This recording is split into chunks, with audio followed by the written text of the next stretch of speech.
Selamat pagi, salam sejahtera untuk kita semua. Bersama saya Octavianus Bilonggara. Di sini saya akan menganalisis bahasa daerah Babar dengan menggunakan kajian semantik pada bahasa Dayak Kanayan dialek Ahe.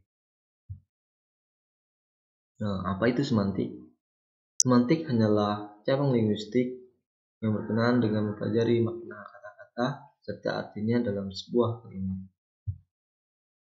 Makna leksikal merupakan gambaran nyata tentang suatu konsep seperti yang dilambangkan kata tersebut. Sebuah kata yang memiliki makna leksikal sudah jelas bahwa tanpa konteks pun memiliki referen atau makna langsung. Makna pragmatik adalah suatu studi tentang kata-kata dan artinya dalam suatu bahasa yang berkaitan dengan konteksnya. Di sini ada bentuk istilah kata singkaru. Itu berarti adalah menyerupai seseorang yang kita lihat, tapi itu bukanlah dia yang sesungguhnya. Makna pragmatisnya, kita melihat seorang yang kita kenal, tapi bukan orang yang kita kenal tersebut. Sebenarnya itu bukanlah manusia, tapi itu hanya pandangan kita. Sebenarnya itu adalah jin atau makhluk gaib yang menyerupai orang yang kita kenal tersebut. Ini yang disebut singkaro. Ibaratnya kita melihat seseorang yang persis dengan teman kita. Misalnya kita sedang di pasar, berjumpa teman kita, tapi sekali kita pulang, ternyata teman kita ada di rumahnya. Pas kita tanya, ternyata dia bilang dia tidak di pasar. Ternyata apa yang kita lihat tadi yang di pasar itu persis sama dia. Itu adalah merupakan pandangan kita, bayangan kita terhadap dia. Kemudian sumpanan. Untuk istilah sumpanan ini berarti itu adalah akibat dari musibah yang dialami.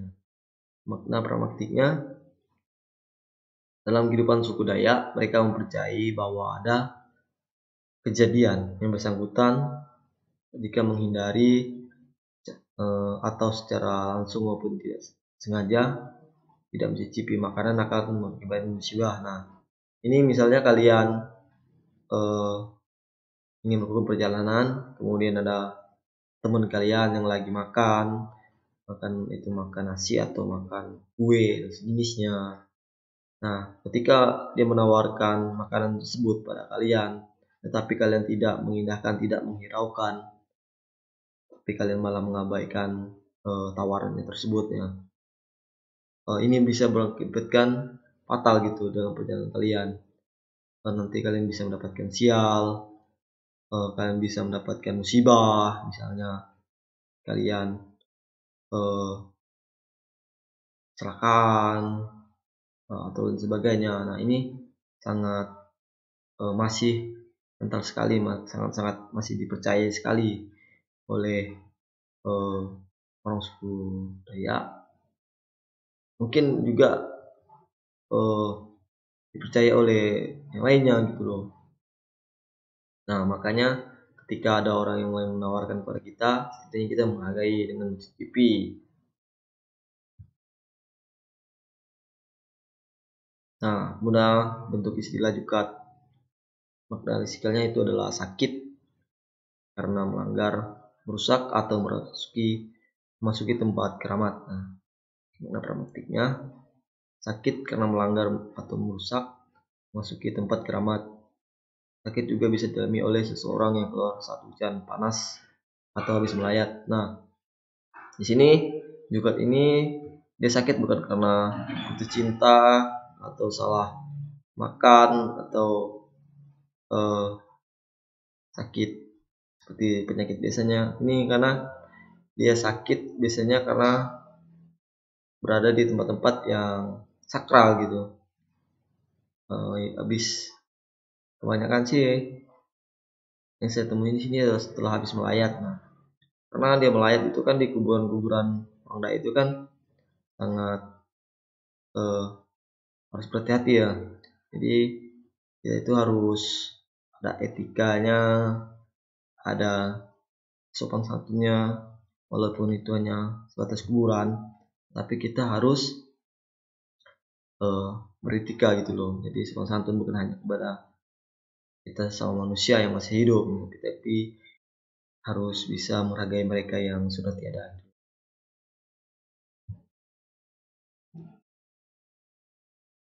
Nah, kemudian istilah balala berarti berpantang karantina. Teman-teman mungkin sudah sering dengar kata balala. Sekarang ini kita sudah melakukan balala. Ibaratnya tuh kayak lockdown. Tapi yang dimaksudkan balala di sini adalah berbeda dengan lockdown atau karantina. Balala di sini adalah upacara adat yang dilakukan saat akan memasuki atau memulai kegiatan berladang dengan ketentuan tidak boleh melakukan kegiatan di luar rumah. Nah, di sini kita melakukan balala itu ketika kita sebelum memulai kegiatan berladang. Nah, biasanya balala ini dilakukan akhir tutup tahun dalam hitungan masyarakat orang Dayak gitu loh. Jadi hitungannya itu sekitar bulan 7 atau bulan 6. Sekitar segitulah akhir tutup tahun mereka dalam hitungan untuk berladang. Nah, jadi mereka ini tidak boleh melakukan aktivitas di luar rumah gitu loh. Jadi mereka ini selama 3 hari di rumah dan tidak boleh melakukan interaksi sosial terhadap tetangganya, tetap di kampung sekitar. Jadi kerjanya cuma di rumah dan tidak boleh berisik juga karena akan dikenai sanksi adat. Nah, kemudian bentuk istilah ngawa.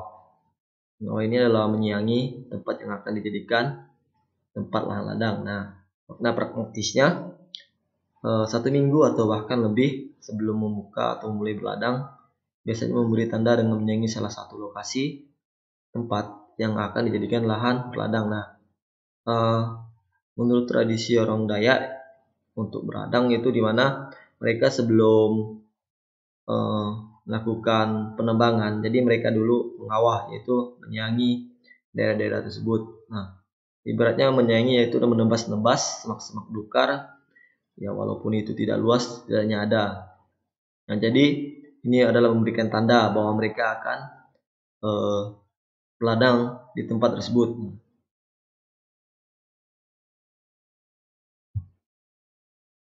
Oke, sekian dari saya. Jika ada kekurangan dan kesalahan yang saya sampaikan, saya minta maaf. Karena saya juga manusia biasa yang tak luput dari kesalahan. Jangan lupa like, komen, dan subscribe, serta di share karena itu gratis, nggak bayar buat kalian semua. Nah, atas perhatiannya sekian dan terima kasih.